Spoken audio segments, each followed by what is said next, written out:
Hello students, आज हम लोग क्लास 10th लेवल की बायो स्टार्ट करेंगे। क्लास 10th में 6 यूनिट है जैव प्रक्रम बायोलॉजिकल प्रोसेस, जिसमें सेकंड पार्ट है उसका रेस्पिरेशन, श्वसन। आज हम लोग श्वसन के बारे में पढ़ेंगे। श्वसन को पढ़ने के लिए हम उसको कई क्वेश्चंस में बांट लेते हैं और उन्हीं क्वेश्चन का जवाब ढूंढते ढूंढते हम लोग श्वसन के बारे में अध्ययन कर लेंगे। तो इसमें सबसे पहला जो क्वेश्चन है वो है रेस्पिरेशन। रेस्पिरेशन क्यों करते हैं, हम सांस क्यों लेते हैं, हम लोग श्वसन क्यों करते हैं। तो क्या कभी आपने ऐसा क्वेश्चन पूछा कि किसी से या खुद से कि हम श्वसन क्यों करते हैं। नॉर्मल तो सभी को पता है, हम लोग श्वसन में ऑक्सीजन गैस लेते हैं, लेकिन हम ऑक्सीजन गैस का करते क्या हैं, ऑक्सीजन गैस का क्या उपयोग है हमारे शरीर में, और हम श्वसन क्यों करते हैं। तो आज मैं सबको एग्जैक्ट इन सब का आंसर दूंगा कि श्वसन हम क्यों करते हैं। हम श्वसन एनर्जी के लिए करते हैं, ऊर्जा के लिए करते हैं। इस पृथ्वी पर कोई भी जीव बिना एनर्जी के नहीं चल सकता, बिना ऊर्जा के नहीं चल सकता। तो सभी जीवों के लिए एनर्जी चाहिए, ऊर्जा चाहिए। तो ये ऊर्जा आती कहाँ से और किस रूप में आती है। तो सभी जीव एटीपी के रूप में ऊर्जा ग्रहण करते हैं। एटीपी को ही एनर्जी जगत का, जीवों के एनर्जी जगत का कॉइन कहा जाता है, सिक्का कहा जाता है। क्योंकि सभी जीव सूक्ष्म से लेकर के लार्ज तक, बड़े तक, सभी जीव इस पृथ्वी पर जो दिखते हैं, जो नहीं दिखते, सभी जीवों को ऊर्जा के लिए एटीपी चाहिए। बिना एटीपी के ऊर्जा नहीं बन सकती। और इस एटीपी का उपयोग हम अपने कार्य के लिए, चाहे पलक तक झपकना हो या कहीं जाना हो, कोई भी काम करना, हार्ट जीवन भर बिना थके बिना रुके पंप करता रहता ब्लड को, उसको भी एनर्जी चाहिए। उस ऊर्जा के लिए वो एटीपी पे ही डिपेंड होता है। और ये एटीपी हमें कहाँ से प्राप्त होती है, ये एटीपी हमें श्वसन से प्राप्त होती है। श्वसन से एटीपी हमें कैसे प्राप्त होती है हम लोग आगे देखेंगे। तो श्वसन हम क्यों करते हैं, हम लोग श्वसन ऊर्जा के लिए करते हैं। तो श्वसन ऊर्जा के लिए करते हैं। श्वसन है क्या, श्वसन किसे कहेंगे और इसमें किस प्रकार ऊर्जा बनती है। तो श्वसन एक होता है कि हम लोग सांस लेना। सांस में हम लोग ऑक्सीजन गैस लेते हैं और कार्बन डाइऑक्साइड गैस निकालते हैं। तो कभी आपने ये सोचा कि ऑक्सीजन गैस लेते हैं तो उसका क्या उपयोग है, वो कहाँ जाती है, और ये कार्बन डाइऑक्साइड, जब हम सांस में कार्बन डाइऑक्साइड नहीं लेते तो ये कार्बन डाइऑक्साइड आती कहाँ से है। तो इन सब का जवाब हम लोग अभी इसमें देखेंगे। तो रिस्पिरेशन क्या है। रिस्पिरेशन सांस के द्वारा ली गई ऑक्सीजन का उपयोग हम लोग भोजन के ऑक्सीकरण में करते हैं। जो भी ऑक्सीजन हम लोग लेते हैं और भोजन में जो पोषक तत्व हम लोग लेते हैं, उनका ऑक्सीडेशन होता है, उनका ऑक्सीकरण होता है। एक तरह से उनको जलाया जाता है और उसी से हमें कार्बन डाइऑक्साइड, ऊर्जा और कुछ जल के अणु प्राप्त होते हैं।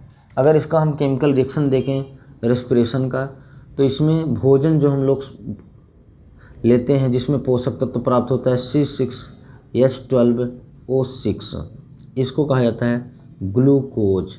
ये हम लोगों ने भोजन में लिया, इससे डायरेक्ट हम लोग एनर्जी नहीं प्राप्त कर सकते। फिर ग्लूकोज जो हम लोग सांस में ऑक्सीजन गैस लेते हैं, उस ऑक्सीजन के माध्यम से इस ग्लूकोज को ऑक्सीकृत किया जाता है, ऑक्सीडाइज किया जाता है, ऑक्सीकरण किया जाता है। और जो ग्लूकोज है, ये बड़े अणु है, इसको छोटे अणु में तोड़ दिया जाता है। किस अणु में, CO2 के रूप में, कार्बन डाइऑक्साइड के रूप में, और पानी की मात्रा के रूप में, और ATP के रूप में, एनर्जी के रूप में प्राप्त करते हैं। अभी हम लोग ये भी चेक कर लेंगे ATP कहाँ बनती है, कैसे बनती है। तो ये श्वसन की परिभाषा है, श्वसन का समीकरण है, इक्वेशन है। रिस्पिरेशन में क्या है, ली गई ग्लूकोज और ऑक्सीजन दोनों के माध्यम से ग्लूकोज को ऑक्सीकृत किया जाता है। ग्लूकोज को ऑक्सीजन की उपस्थिति में ऑक्सीकृत किया जाता है और उसमें CO2, पानी और ATP बनती है। यही CO2 हम लोग सांस में फिर से बाहर निकालते हैं। तो ये सब कहाँ संपन्न होते हैं, ये सब कैसे बनता है, ये हम लोग आगे देखेंगे। तो श्वसन क्या है। श्वसन जब ग्लूकोज का ऑक्सीजन की उपस्थिति में ऑक्सीकरण किया जाए, उसे कार्बन डाइऑक्साइड, पानी और एनर्जी के फॉर्म में तोड़ दिया जाए, एनर्जी प्राप्त की जाए। इसी प्रक्रिया को श्वसन कहा जाता है। इसमें हम लोग कौन सी गैस लेते हैं? इसमें हम लोग ऑक्सीजन लेते हैं, ऑक्सीजन गैस। अब हमारे वातावरण में कई प्रकार की गैसेस हैं, सिर्फ ऑक्सीजन ही नहीं है, बल्कि हमारे वातावरण में नाइट्रोजन है, ऑक्सीजन है, कार्बन डाइऑक्साइड है, आर्गन है, नियॉन है, वाटर वेपर है। तो इस तरह से कई प्रकार की गैसें सम्मिलित हैं एटमॉस्फेयर में। तो क्या हम लोग सांस में सिर्फ ऑक्सीजन ले लेते हैं? नहीं, सांस में जो भी जिस परसेंटेज में ये गैसेस हैं, जैसे 78% है, ये 21% है, ये 0.01% है, तो ये जिस मात्रा में है इसी मात्रा में हम इसको ग्रहण करते हैं। लेकिन जो हमारे ये गैस हमारे फेफड़े में जाती है, फेफड़े में आया हुआ रक्त, ब्लड में उपस्थित हीमोग्लोबिन, वो ऑक्सीजन को जोड़ करके ही अंदर ले जाता है, आगे ले जाता है, कोशिकाओं तक पहुंचाता है। इसलिए हम यहाँ मानते हैं कि सिर्फ ऑक्सीजन ही हम सांस में लेते हैं, बाकी सभी गैसेस बाहर चली जाती हैं जैसे हम एक्सहेल करते हैं। तो हम लोग श्वसन में ऑक्सीजन का ही उपयोग करते हैं, इसलिए हम कहते हैं हम श्वसन में ऑक्सीजन गैस ही लेते हैं। फिर ऑक्सीजन का उपयोग क्या है? ऑक्सीजन का क्या उपयोग है? हम लोग पहले से जानते हैं कि कोई भी पदार्थ किस गैस की उपस्थिति में जलता है। हम बहुत पहले से पढ़ते चले आ रहे हैं कि कोई भी पदार्थ ऑक्सीजन गैस की उपस्थिति में ही जलता है, बर्न होता है। तो क्या यहाँ भी बर्निंग होती है हमारे शरीर में, बॉडी में अंदर ऑक्सीजन की उपस्थिति में? जी हाँ, उसी तरह की ही प्रोसेस होती है, बस यहाँ लिविंग सेल में होती है और बाकी अगर जलना देखा जाए तो वो बाहर होता है। इसमें एक्चुअल में होता क्या है? जैसे नॉर्मल हम लोग किसी पदार्थ को जलाते हैं ऑक्सीजन की उपस्थिति में, अगर पेट्रोल में भी आग लगनी होगी, अगर ऑक्सीजन नहीं होगा तो पेट्रोल भी नहीं जल सकता। तो इस प्रकार ऑक्सीजन हमें किसी पदार्थ को ऑक्सीकृत करने के लिए ज़रूरी है, किसी पदार्थ को जलाने के लिए ज़रूरी है। जैसे जलने पर, कंबस्चन में, दहन में जो हम लोग बाहर आग जलाते हैं, उसमें किसी पदार्थ को अगर हम जलाते हैं तो उससे हमें CO2 प्राप्त होता है, क्योंकि वो ऑक्सीजन की उपस्थिति में जल रहा है तो CO2 प्राप्त होगा। बहुत सारी हीट मिलती है, बहुत सारी लाइट मिलती है। उस हीट का प्रयोग हम लोग खाना पकाने में, तरह तरह के कामों में उसका उपयोग करते हैं। वहाँ ताप के रूप में ऊर्जा प्राप्त होती है, ऊष्मा के रूप में ऊर्जा प्राप्त होती है। यहाँ पर ATP के रूप में ऊर्जा प्राप्त होती है। क्यों? क्योंकि यहाँ लिविंग सेल में ये प्रक्रिया हो रही है, श्वसन लिविंग सेल में हो रही है। तो इस तरह हम लोग O2 का उपयोग किसी पदार्थ को ऑक्सीकृत करने के लिए, उससे ऊर्जा प्राप्त करने के लिए करते हैं। फिर आता है श्वसन कितने प्रकार का है। अब हम लोग रियल स्टडी करेंगे श्वसन के बारे में, श्वसन कितने प्रकार का है। पहली चीज़, श्वसन 2 प्रकार का होता है। इस पृथ्वी पर जीव 2 प्रकार से श्वसन कर सकते हैं। पहला, जिसको हम लोग कहते हैं एरोबिक श्वसन, aerobic respiration, aerobic respiration, oxy श्वसन, तथा दूसरा है anaerobic respiration, anaerobic respiration. Anaerobic respiration इसे कहेंगे अनाक्सी श्वसन। तो इस पृथ्वी पर जीव 2 प्रकार से श्वसन करते हैं, aerobic respiration, anaerobic respiration. Aerobic respiration क्या है? जब कोई ऑर्गेनिज्म ऑक्सीजन की प्रेजेंस में, जब कोई ऑर्गेनिज्म ऑक्सीजन की प्रेजेंस में रिस्पायर करे, रेस्पिरेशन करे, श्वसन करे और ऊर्जा प्राप्त करे, इस तरह के रेस्पिरेशन को एरोबिक रेस्पिरेशन या ऑक्सी श्वसन कहते हैं। और यही क्रिया जब ऑक्सीजन की एब्सेंट में हो, ऑक्सीजन का कोई उपयोग ना हो, तो इस तरह के रेस्पिरेशन को एनारोबिक रेस्पिरेशन कहते हैं। एरोबिक रेस्पिरेशन सभी बड़े ऑर्गेनिज्म करते हैं, माइक्रोऑर्गेनिज्म भी करते हैं, और बड़े ऑर्गेनिज्म भी करते हैं। लेकिन anaerobic respiration maximum micro organism करते हैं, जैसे फंगस हो गया, बैक्टीरिया हो गए, जीवाणु तथा कवक। ये सब अनाक्षी श्वसन भी प्रदर्शित करते हैं ऑक्सीजन श्वसन के साथ साथ। तो ऑक्सीजन श्वसन क्या है? जब ऑक्सीजन की प्रेजेंस में श्वसन हो तो ऑक्सीजन श्वसन, और जब ऑक्सीजन की एब्सेंट में कोई श्वसन हो तो उसको एनारोबिक रिस्पिरेशन कहते हैं। एनारोबिक रिस्पिरेशन कौन करेगा? जीवाणु, कवक, बैक्टीरिया, फंगस, ये सब एनारोबिक रिस्पिरेशन करते हैं। ये तो हो गया जीवों के श्वसन करने के आधार पे रिस्पिरेशन कितने प्रकार का है, इस पृथ्वी पर कैसे जीव किस प्रकार से रिस्पायर करते हैं। फिर आता है कि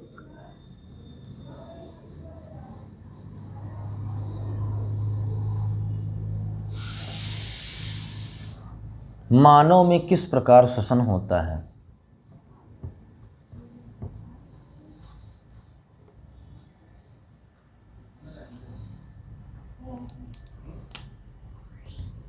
मानव में किस प्रकार श्वसन होता है।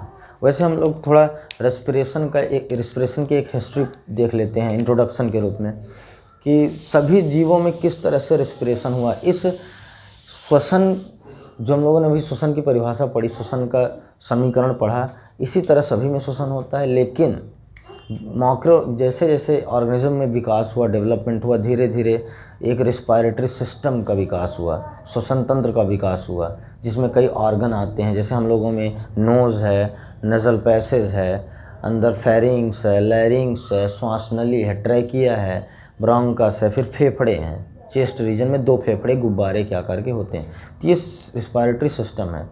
तो सभी जीवों में पहले जीव इसमें सेल के फॉर्म में आए, तो उनमें कोई रिस्पायरेटरी सिस्टम डेवलप नहीं था। तो वो सिर्फ सिंपल डिफ्यूज़न के बाद द्वारा, साधारण विसरण के द्वारा, जैसे ये सेल है, सेल में ऑक्सीजन साधारण विसरण के द्वारा O2 आई, CO2 बनी, CO2 बाहर आई। इसको कहा जाता है सिंपल डिफ्यूज़न। सिंपल डिफ्यूज़न के द्वारा रेस्पिरेशन होता था, क्योंकि कोई ऑर्गन डेवलप नहीं था। तो धीरे धीरे सेल से टिश्यू बने, ऑर्गन बने, बहुत सारे जीवों में फिर धीरे धीरे अंग बनने लगे। सबसे पहला जीव जो है केचुआ, अर्थवर्म में पहली बार ब्लड पाया गया, रक्त आया। लेकिन अर्थवर्म में किसी प्रकार का रिस्पायरेटरी सिस्टम डेवलप नहीं था, तो वो अपनी स्किन के द्वारा ही रिस्पायरेशन करता है। फिर धीरे धीरे और ऑर्गेनिज्म आए, वाटर वाले ऑर्गेनिज्म, पानी वाले ऑर्गेनिज्म, एक्वाटिक एनिमल जिनमें गिल्स था, गलफड़े थे मछलियों में। तो इस तरह से बिच्छू, मकड़ी, इन सब में बुक लंग्स पाया जाता है। तो कई प्रकार से श्वसन संपन्न होता है। लेकिन धीरे धीरे जैसे मैमल्स, बच्चे देने वाले जीव आए, उन सभी में 2 फेफड़े विकसित हुए, लंग्स विकसित हुए। लंग्स, फेफड़े, फुफ्फुस, और फेफड़े के द्वारा श्वसन होने लगा। जितने जो थली जीव होते हैं, ज़्यादातर स्थलीय टेरेस्ट्रियल एनिमल होते हैं, उन सब में फेफड़े के द्वारा ही रेस्पिरेशन होता है। कुछ जीव जैसे फ्रॉग है, मेढक, फ्रॉग में रेस्पिरेशन 3 प्रकार से होता है। ये अपनी स्किन के द्वारा भी कर सकता है, ये अपने मुंह के कैविटी के द्वारा, जिसको हम बक्कोफेरेंजियल कैविटी कहते हैं, उसके द्वारा भी श्वसन कर सकता है। और इसमें जब ये बाहर आता है तो इसमें लंग्स, फेफड़े के द्वारा भी ये श्वसन करता है। तो फ्रॉग में 3 प्रकार का श्वसन पाया जाता है।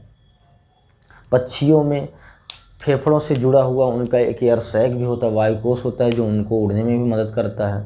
तो इस तरह से कई धीरे धीरे श्वसन तंत्र डेवलप हुआ, और आज मानव में, ह्यूमन में डेवलप्ड रिस्पायरेटरी सिस्टम है। मानव में विकसित श्वसन तंत्र पाया जाता है। तो हम लोग पढ़ेंगे श्वसन कितने प्रकार का है। तो हम लोगों ने भी 2 प्रकार का श्वसन देखा था, ऑक्सीजन श्वसन, अनॉक्सीजन श्वसन। और अब हम लोग मानव में देखेंगे कितने प्रकार का श्वसन पाया जाता है, किस प्रकार का श्वसन मानव करता है।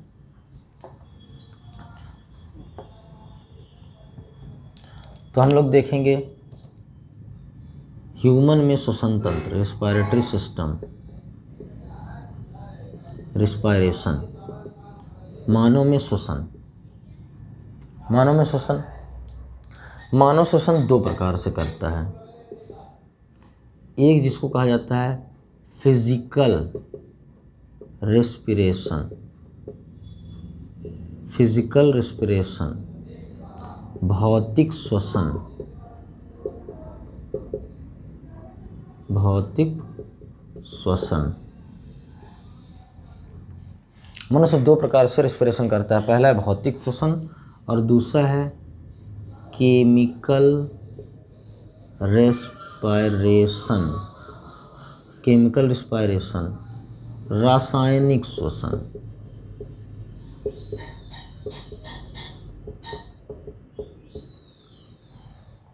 फिजिकल रेस्पिरेशन और केमिकल रेस्पिरेशन क्या है? भौतिक रेस्पायरेशन और रासायनिक केमिकल रेस्पायरेशन।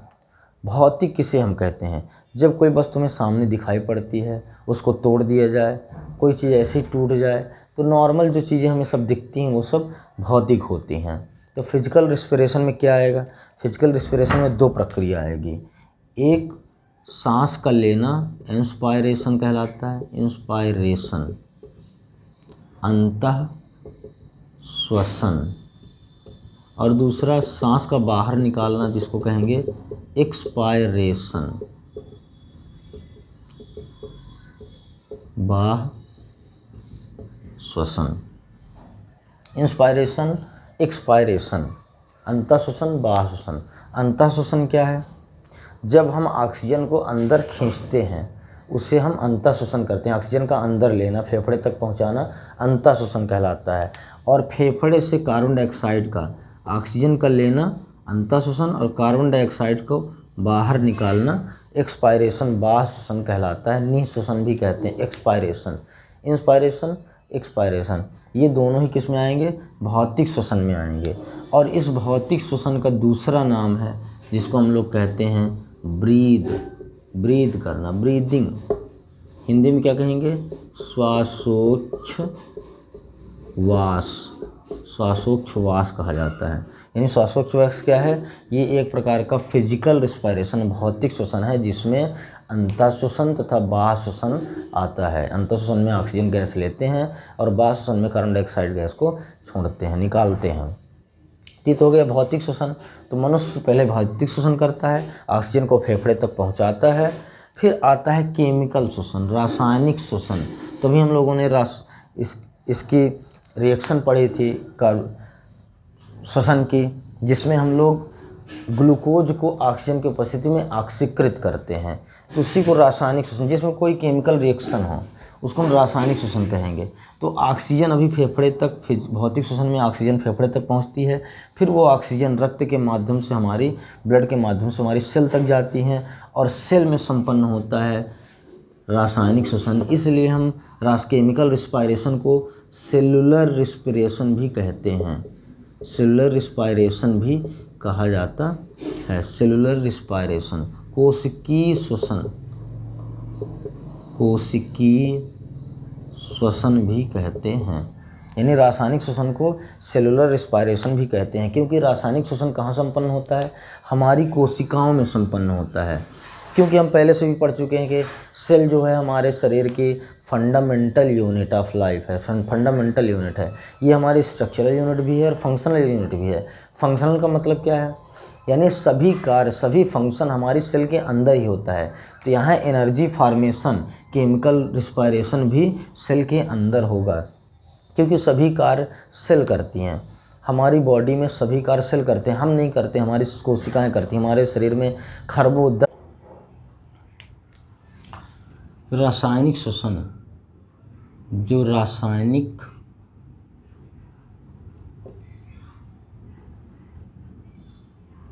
श्वसन दूसरा प्रकार है रासायनिक श्वसन का, केमिकल रेस्पिरेशन।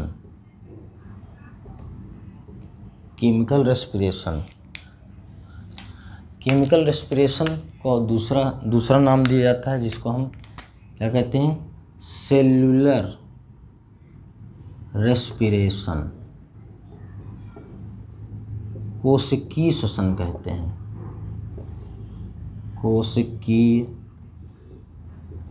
श्वसन, क्योंकि रासायनिक श्वसन केमिकल रिस्पिरेशन ये हमारी कोशिकाओं में संपन्न होता है, इसलिए इसे सेलुलर रिस्पिरेशन या कोशिकीय श्वसन भी कहते हैं। कोशिकीय श्वसन, इसमें ऑक्सीजन और ऑक्सीजन और ग्लूकोज कोशिका में पहुंचते हैं और ऑक्सीजन के द्वारा ग्लूकोज का ऑक्सीकरण किया जाता है। ग्लूकोज कार्बन डाइऑक्साइड, पानी और ऊर्जा के अणुओं में परिवर्तित हो जाता है, एटीपी के रूप में परिवर्तित हो जाता है। वही एटीपी हम लोग अपने फंक्शन में यूज़ करते हैं, अपने कार्य में प्रयोग में लाते हैं। इसका हम लोगों ने अभी कोशिकीय श्वसन का अभी इसके पहले हम लोगों ने रिएक्शन भी देखा था। क्या होता है, C6H12O6 किसके ऑक्सीजन की उपस्थिति में इसका ऑक्सीकरण होगा, क्या बनेगा 6CO2 + 6H2O और ATP का निर्माण होता है। ATP से हमें ऊर्जा प्राप्त होती है।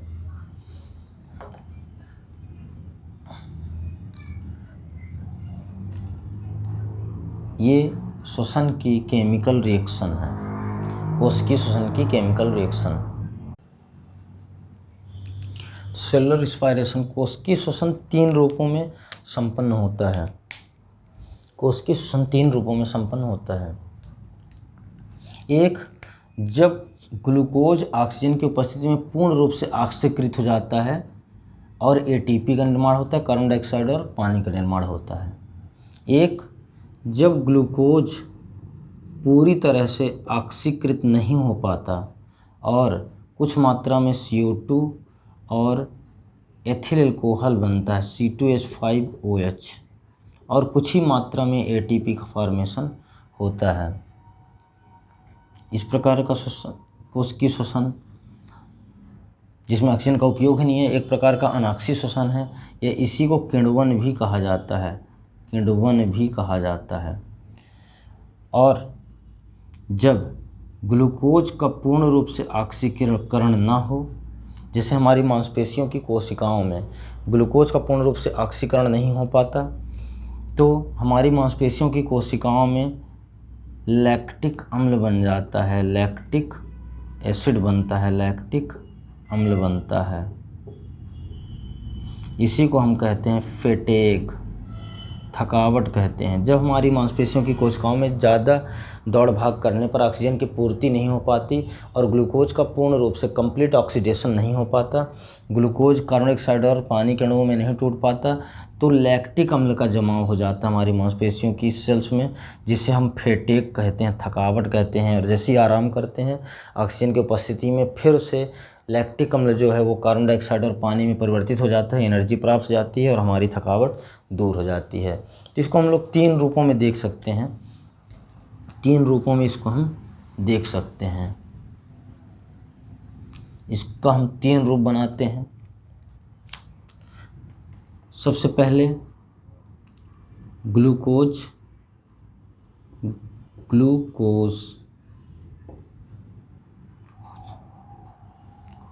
क्या होता है ग्लूकोज का, ग्लूकोज परिवर्तित होता है पायरुविक एसिड में। अब यदि इसको ऑक्सीजन मिला पूर्ण रूप से, तो ये CO2 कार्बन डाइऑक्साइड और पानी और ATP में परिवर्तित होता है। अगर इसको पूर्ण रूप से ऑक्सीजन मिला तो 6CO2, 6H2 और ATP में परिवर्तित होता है। अगर इसको ऑक्सीजन नहीं मिला तो पायरुविक एसिड C2H5OH में परिवर्तित हो जाता है, एथिल अल्कोहल में, और कुछ मात्रा में CO2 में, और कुछ मात्रा में ही ATP का निर्माण होता है, कम ATP का निर्माण होता है इसमें। और दौड़ते भागते समय मनुष्य में मांसपेशियों में लैक्टिक एसिड, मसल्स में लैक्टिक एसिड का फॉर्मेशन हो जाता है। इस तरह से 3 प्रकार से ग्लूकोज का ऑक्सीडेशन होता है। अगर ऑक्सीडेशन हुआ पूर्ण रूप से तो इस तरह, अगर पूर्ण ऑक्सीडेशन नहीं हुआ तो एथिल अल्कोहल बनेगा, इसको एथिल अल्कोहल कहते हैं, या इसको अनाक्षी श्वसन भी कह देते हैं, और इसी को किण्वन भी कहते हैं, किण्वन, फर्मेंटेशन।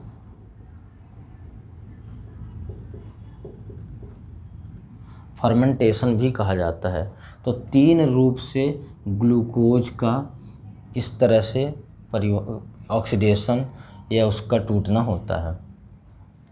तो ग्लूकोज अगर पायरुविक एसिड में बदलेगा ही, इस क्रिया को, इतनी क्रिया को ग्लाइकोलाइसिस कहते हैं। ग्लाइकोलाइसिस कहा जाता है। ग्लूकोज का पायरुविक एसिड में बदलना ग्लाइकोलाइसिस कहलाता है।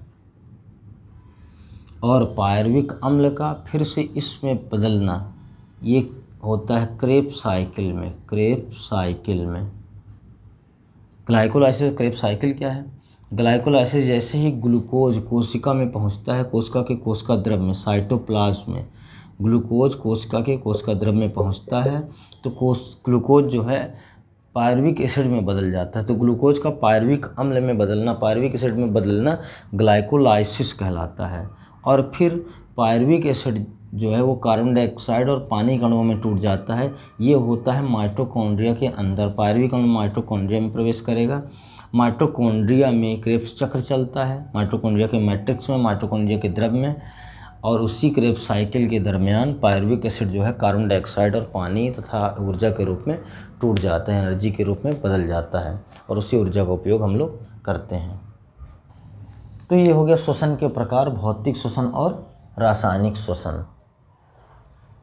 अब हम लोग पढ़ेंगे श्वसन तंत्र।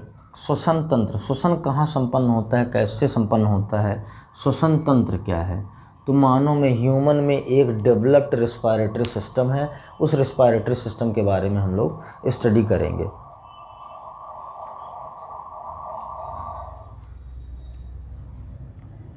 फिर हम लोग इसके बाद श्वसन क्रिया पढ़ लेंगे।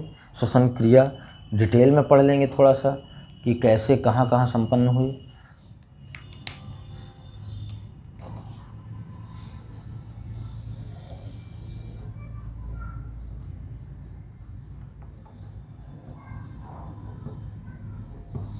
तो श्वसन तंत्र को हम लोग रेस्पिरेटरी सिस्टम को एक फिगर के माध्यम से पढ़ते हैं।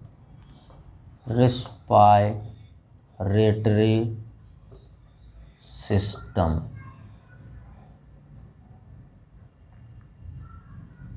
श्वसन तंत्र, एक फिगर के माध्यम से इसको हम लोग पढ़ेंगे।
हमारा जो रिस्पायरेटरी सिस्टम है वो यहाँ से स्टार्ट होकर के, नोज से स्टार्ट होकर के जा कर के यहाँ फेफड़े पे एंड होता है, यहाँ लंग्स पे, फेफड़े पे। 2 लंग्स ये हमारे चेस्ट रीजन में स्थित होते हैं, लोकेटेड होते हैं चेस्ट रीजन में। इन लंग्स के कई नाम होते हैं, या एक तो हम लंग्स कहते हैं, हिंदी में फेफड़ा कहते हैं, या फुफ्फुस कहते हैं, या इसी को पल्मोन्स भी कहा जाता है, पल्मोन्स। कई नाम है, फेफड़े कहो, लंग्स कहो या पल्मोन्स। ये मानव में मुख्य श्वसन अंग है, जो मेन रिस्पायरेटरी ऑर्गन है, जिसे हम फेफड़ा कहते हैं, लंग्स कहते हैं। तो हमारे रिस्पायरेटरी सिस्टम की शुरुआत कहाँ से होती है? नोज से होती है, नज़ल पोर से होती है, नासा छिद्र से होती है, जो 2 होते हैं। जो हमारे नोज़ में 2 पोर होते हैं, उनको नज़ल पोर, नासा छिद्र कहते हैं। वो दोनों पोर बीच में एक सेप्टम होती है, जिससे वो बटे होते हैं, डिवाइड होते हैं। नज़ल सेप्टम, बीच में एक अंदर सेप्टम होती है, जिसको नज़ल सेप्टम कहते हैं, जिनकी वजह से नज़ल पोर डिवाइड होते हैं। और नोज़ में बहुत सारे हेयर पाए जाते हैं। हेयर वो सब सिर्फ डस्ट पार्टिकल को इंटेंगल करने के लिए, फंसाने के लिए, ताकि जो धूल के कण हैं और जो हानिकारक कण हैं वो हमारे फेफड़े तक ना पहुँचे, इसके लिए हेयर पाए जाते हैं। नोज़ में हेयर होते हैं, इंटरनल हेयर। और ये नज़ल सेप्टम जो अंदर पट है, इस पट के आगे जाकर के ये सेप्टम ख़त्म हो जाती है और आ जाता है नज़ल पैसेज, नासा मार्ग। बहुत टेढ़ा मेढ़ा नासा मार्ग यहाँ होता है। नोज़ यहाँ पे कई टेढ़ा मेढ़ा नासा मार्ग होता है, जहाँ पर एयर को कई रास्ते से गुजरना पड़ता है, टेढ़े मेढ़े रास्ते से गुजरना पड़ता है। यहीं पर बहुत सारी म्यूकस ग्लैंड होती हैं, जिनसे बहुत सारा म्यूकस सिक्रीट होता रहता है। जैसे हम लोगों को सर्दी जुकाम होने पर बहुत सारा लिचलिचा पदार्थ निकलता है, वो सब म्यूकस है। तो यहाँ पर नोज़ के अंदर नासा मार्ग में कई म्यूकस ग्लैंड होती हैं, जो म्यूकस का सिक्रीशन करती हैं। और नासा मार्ग की ही छत पर, इसके रूफ पर एक मेम्ब्रेन होती है, जिसको कहा जाता है स्नेडेरियन मेम्ब्रेन। स्नेडेरियन मेम्ब्रेन जो होती है, ये ऑल्फैक्टरी होती है, जो स्मेल, जिसकी वजह से हमारे बॉडी में स्मेल की पावर होती है, स्नेडेरियन मेम्ब्रेन की वजह से होती है। स्नेडेरियन मेम्ब्रेन में ब्रेन से कई ऑल्फैक्टरी नर्व आती हैं। उन नर्व के माध्यम से हमें स्मेलिंग का पता चलता है, स्मेल के बारे में पता चलता है। तो स्नेडेरियन मेम्ब्रेन क्या है? ये एक सेंस ऑर्गन की तरह है। नोज़ इसको इसीलिए हम लोग सेंस ऑर्गन कहते हैं, क्योंकि इससे हमें कुछ ना कुछ नॉलेज होती है कि क्या हमारे घर में बन रहा है, क्या पक रहा है, गैस तो नहीं लीक हुई। तो सारी स्मेलिंग पावर कहाँ से आती है? स्नेडेरियन मेम्ब्रेन में। जैसे ही एयर टच होगी तो इसका ज्ञान हमें ब्रेन में पहुँचता है ऑल्फैक्टरी नर्व के द्वारा। तो ये रूफ पर होता है स्नेडेरियन मेम्ब्रेन। बाकी मार्ग बहुत ही टेढ़ा मेढ़ा है। इस मार्ग में टेढ़ा मेढ़ा होने का कारण क्या है? जब हम बाहर की एयर लेते हैं तो या तो वो ठंड होती है या गर्म होती है, लेकिन हमें एयर कैसी पहुंचनी है फेफड़े में? क्योंकि फेफड़ा बहुत ही सॉफ्ट ऑर्गन है, इसमें जो एयर पहुंचनी चाहिए वो नॉर्मल बॉडी टेम्परेचर पे होना चाहिए। नॉर्मल बॉडी टेम्परेचर 98.46 है, फ़ारेनहाइट है। तो इतने टेम्परेचर की ही एयर यहाँ पहुँचनी चाहिए। तो बाहर की हवा को अपने बॉडी टेम्परेचर में लाने के लिए एयर कई रास्ते से, टेढ़े मेढ़े रास्ते से होकर के गुजरती है, बहुत सारे सिक्रीशन से जो गुजरती है, ताकि उस एयर क्या हो जाए, कूल हो जाए, उसका तापमान जो है टेम्परेचर नॉर्मल बॉडी टेम्परेचर के इक्वल हो जाए। फिर इसके बाद एयर नासा मार्ग, नेसल पैसेज से होते हुए पहला क्या होगा? नज़ल पोर, नासा छिद्र सबसे पहले, फिर आता है नज़ल पैसेज, नासा मार्ग से होकर के एयर आती है, और फिर आता है नेज़ोफेरिंग्स, तीसरा भाग। यानी पहला भाग, दूसरा भाग, तीसरा भाग, नासाफेरिंग्स। ये हमारे माउथ पार्ट का वो भाग है जो नोज़ से होकर के आता है। तो इसको हम नासाग्रसनी भी कह देते हैं, क्योंकि ये नज़ल भाग है जो माउथ पार्ट में आता है, ओरल कैविटी में आता है, मुंह के भाग में खुलता है, इसको नासाग्रसनी कहते हैं। फिर नासाग्रसनी एक पाइप के रूप में नीचे फेफड़े में चली जाती है। इसी बीच में एक ढक्कन पाई जाती है, जिसको हम इपिग्लॉटिस कहते हैं। इपिग्लॉटिस क्या काम करता है? इपिग्लॉटिस एक ढक्कन की तरह होता है, जो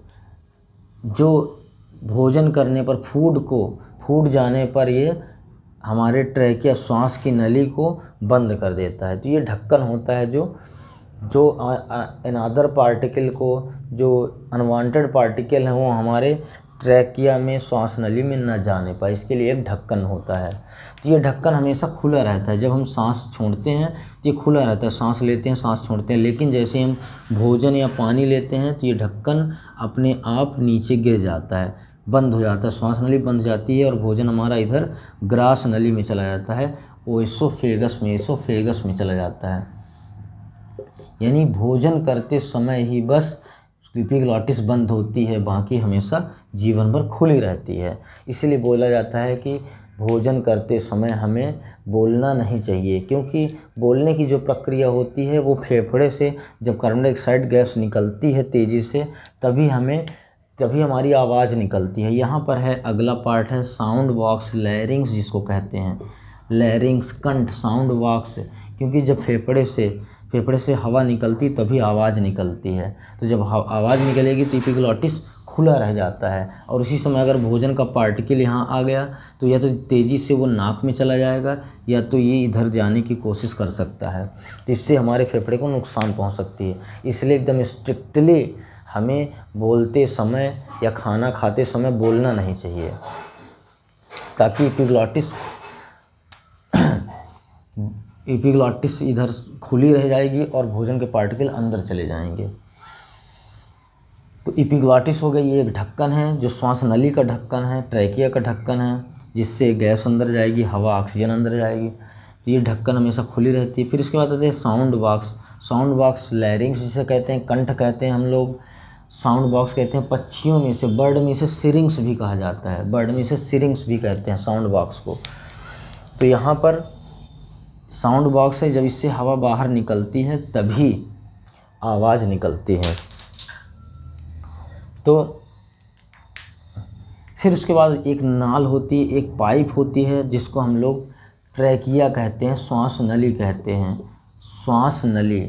अब शुरू होती है श्वास नली, आगे जाती है, इसमें कुछ छल्ले होते हैं चारों तरफ से, जो इस पाइप को कोलैप्स होने से, टूटने से, फटने से, क्योंकि हम सांस तेज़ भी लेते हैं धीमी भी लेते हैं, तो ये पाइप फटे ना इसके लिए इसके चारों तरफ उपास्थि कार्टिलेजिनस रिंग होती हैं, उपास्थि छल्ले होते हैं, कार्टिलेजिनस रिंग इस पाइप को फटने से बचाने के लिए चारों तरफ से इसको बांध के रखती है। फिर इसके बाद ये ट्रैकिया घुस जाती है फेफड़े में, लंग्स में घुस जाती है। फेफड़े हमारी बॉडी में चेस्ट में 2 होते हैं। ये फेफड़े जो होते हैं गुब्बारे की तरह होते हैं। इस राइट फेफड़े में, राइट वाले लंग्स में और लेफ़्ट वाले लंग्स में, राइट वाले लंग्स में हमें 3 लोब दिखाई पड़ते हैं, 1 2 3। 2 फिशर्स होती हैं, लाइन होती हैं, ऑब्लिक फिशर्स होती है, एक हॉरिजॉन्टल फिशर होती है, एक ऑब्लिक एक हॉरिजॉन्टल फिशर होती है, लाइन होती है, एक क्षैतिज लाइन एक तिरछी लाइन होती है, जिसकी वजह से फेफड़ा जो है 3 लोबों में दिखाई पड़ता है, 3 पिंडों में दिखाई पड़ता है। और लेफ़्ट वाला फेफड़ा जो होता है उसमें एक ही लाइन होती है, जिसकी वजह से लेफ़्ट वाला 2 लोब में दिखाई पड़ता है। और इसमें एक थोड़ा सा नोच होता है, जिधर लेफ़्ट साइड में फेफड़ा धंसा होता है, जहाँ पर हार्ट स्थित होता है, हार्ट लोकेटेड होता है। हार्ट हमारा थोड़ा सा लेफ़्ट साइड में लोकेटेड होता है। इस जगह को मध्यावकाश मीडियस्टिनम स्पेस कहा जाता है, जहाँ पर हार्ट प्रेजेंस होता है। फेफड़े में जैसे ट्रैकिया आती है फेफड़े में घुस जाती है, और ये फेफड़े के चारों तरफ एक मेम्ब्रेन पाई जाती है। फेफड़े की चारों तरफ मेम्ब्रेन होती है, जिसको प्लूरा कहा जाता है, प्लूरा झिल्ली कहा जाता है। ये झिल्ली और फेफड़े की झिल्ली, एक फेफड़े से चिपकी हुई झिल्ली है और एक फेफड़े के चारों तरफ एक झिल्ली है। जैसे ये मान लो प्लूरा है जिसमें फेफड़ा स्थित है, तो ये फेफड़े की झिल्ली हो गई और ये उसके ऊपर की झिल्ली हो गई। इस तरह जैसे किसी पन्नी में, पॉलीथीन में कोई सामान भरा होता है, तो सामान का अपना एक चारों तरफ का आवरण है और एक झिल्ली हो गई। तो जो झिल्ली है इसको प्लूरा कहा जाता है, प्लूरा। और इस फेफड़े और उस झिल्ली के बीच में फ्लूइड भी भरा रहता है, जिसको प्लूरल फ्लूइड कहते हैं।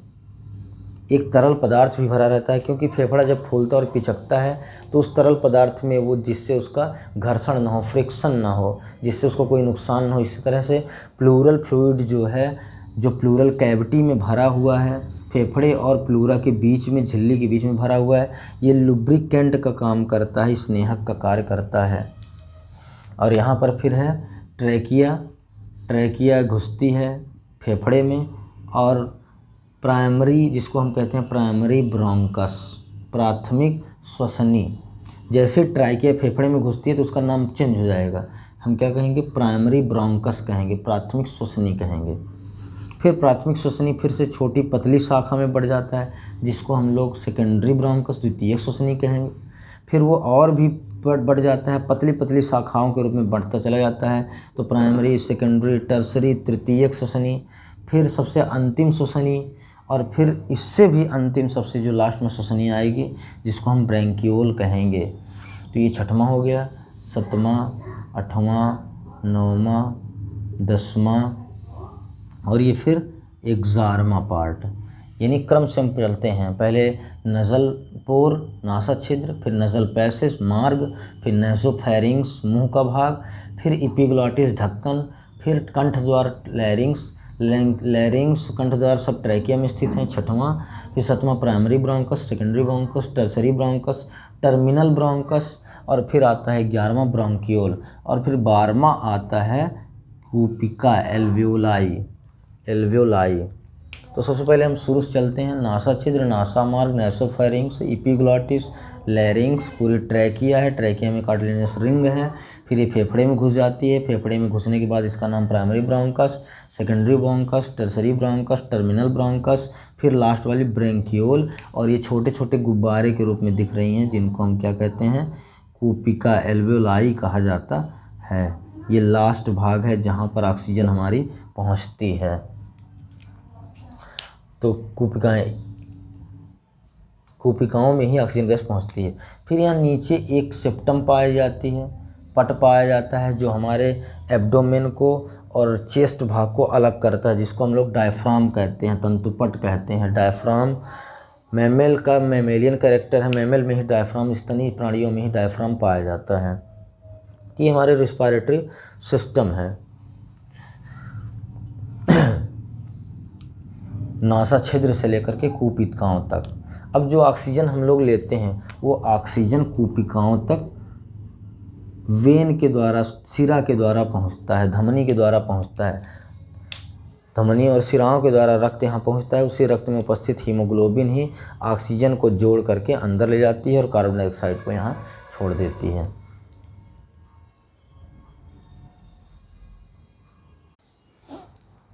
अभी हम लोगों ने जो रिस्पायरेटरी सिस्टम देखा, उस रिस्पायरेटरी सिस्टम में हमने ऑक्सीजन देखा नासा छिद्र से होते हुए, नासा मार्ग से, नज़ल पोर से होते हुए, नेज़ोफेरिंग्स से लैरिंग्स, ट्रैकिया में पहुंचती है।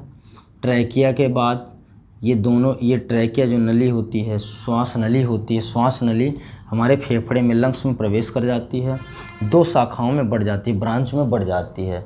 तो पहले ब्रांच जो होती है उसको कहा जाता है प्राइमरी ब्रोंकस। क्या कहते हैं, प्राइमरी ब्रोंकस, प्राथमिक श्वसनी, प्राथमिक श्वसनी। फिर प्राथमिक श्वसनी सेकंड ब्रांच उसकी जो होती है, जिसको हम लोग सेकेंडरी ब्रोंकस कहते हैं, द्वितीयक श्वसनी। फिर वो सेकेंडरी ब्रांच जो होती है वो टर्सरी ब्रांच में कन्वर्ट हो जाती है, जिसको हम टर्सरी ब्रांचेस कहते, ब्रोंकस कहते हैं, तृतीयक श्वसनी। फिर वो अंतिम शाखा के रूप में टर्मिनल ब्रोंकस होती है, और टर्मिनल ब्रोंकस फिर से सबसे पतली श्वसनिका में बढ़ जाती है, जिसको ब्रोंकियोल कहते हैं, श्वसनिका कहा जाता है, श्वसनिका ब्रोंकियोल कहते हैं। और ब्रोंकियोल इतनी पतली होती है कि फेफड़े की छोटी छोटी कूपिकाओं में प्रवेश कर जाती है, कूपिका में प्रवेश कर जाती है। इस पूरे रास्ते को ये रास्ता पूरा मिला करके एक वृक्ष जैसा बनाता है, जिसको हम लोग रिस्पायरेटरी ट्री या श्वसन वृक्ष कहते हैं। तो श्वसन वृक्ष क्या है, ऑक्सीजन का जिस मार्ग के द्वारा वो कोशिकाओं तक पहुंचता है, उसी मार्ग को एक रूपरेखा हम लोग बनाते हैं, जिसको हम लोग रिस्पायरेटरी ट्री कहते हैं। तो ये ट्रैकिया से शुरू होकर के एल्वियोली तक ख़त्म होती है, एल्वियोली पर जा कर के समाप्त होती है। तो ट्रैकिया फिर प्राइमरी ब्रोंकस में जाएगा, प्राइमरी ब्रोंकस सेकेंडरी ब्रोंकस में, सेकेंडरी ब्रोंकस की नेक्स्ट ब्रांचिंग होगी टर्सरी ब्रोंकस, फिर टर्मिनल ब्रोंकस, ब्रोंकियोल और फिर एल्वियोली। तो यहाँ तक की पूरी इस शाखा को रिस्पायरेटरी ट्री कहते हैं, श्वसन वृक्ष कहा जाता है।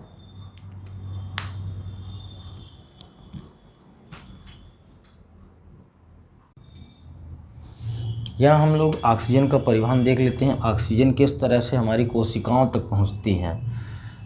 तो सांस में हम लोग ऑक्सीजन गैस लेते हैं, वो नासा मार्ग नेज़ोफेरिंक्स होते हुए ट्रैकिया से होते हुए हमारे फेफड़ों की लंग्स की एल्वियोली तक पहुँचती हैं, कूपिकाओं तक पहुँचती हैं, जो छोटी छोटी गुब्बारे के आकार की कूपिकाएँ होती हैं। फेफड़े में कई लाखों कूपिकाएँ पाई जाती हैं। इन कूपिकाओं में ऑक्सीजन जैसे ही आती है, उसी समय हृदय से जो डीऑक्सीजनेटेड ब्लड जिसमें कार्बन डाइऑक्साइड मिला होता है वो ब्लड हमारी कूपिकाओं तक आता है। उस समय कार्बन डाइऑक्साइड को कूपिकाओं में छोड़ दिया जाता है और ऑक्सीजन हीमोग्लोबिन से जुड़ करके पुनः हमारे हृदय में प्रवेश करती है, हार्ट में प्रवेश करती हैं। हार्ट जैसे ही ब्लड को पंप करता है, हार्ट से जो आर्टरी निकलती हैं, जो हमारे ऑक्सीजनेटेड ब्लड को, ऑक्सीजन से मिले हुए रक्त को हमारे कोशिकाओं तक पहुंचाते हैं। कोशिका के बगल में होता है केशिका जाल, कैपिलरी नेटवर्क होता है। जो पतली पतली नसें होती हैं उसी को कैपिलरी या केशिका जाल कहते हैं। आगे हम लोग सर्कुलेटरी सिस्टम में पढ़ेंगे। तो यहाँ पर आर्टरी जो केशिका जाल होता है, उस केशिका जाल से O2 रिस करके ग्लूकोज तथा O2, क्योंकि हमारे रक्त में ग्लूकोज भी है O2 भी है, ये दोनों ही रिस करके कोशिका के चारों तरफ के द्रव में छोड़ दिया जाता है। कोशिका के चारों तरफ का द्रव क्या है? टिश्यू फ्लूइड, ऊतक द्रव। कोशिका में सीधे हमारी जो आर्टरी और वेन होती हैं, जो रक्त को ले आती हैं, वो डायरेक्ट हमारी कोशिकाओं में प्रवेश नहीं करती। कोशिका के चारों तरफ के द्रव में आती हैं, जिसे हम टिश्यू फ्लूइड, ऊतक द्रव कहते हैं। इसी टिश्यू फ्लूइड में ऑक्सीजन, ग्लूकोज और पोषक तत्व सब छोड़ दिए जाते हैं।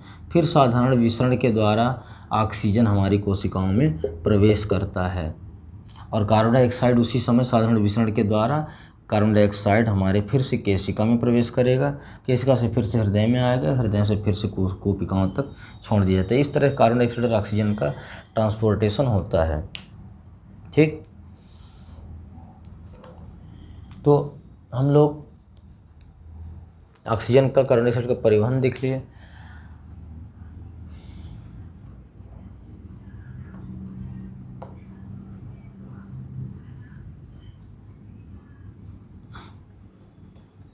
अब हम लोग देखते हैं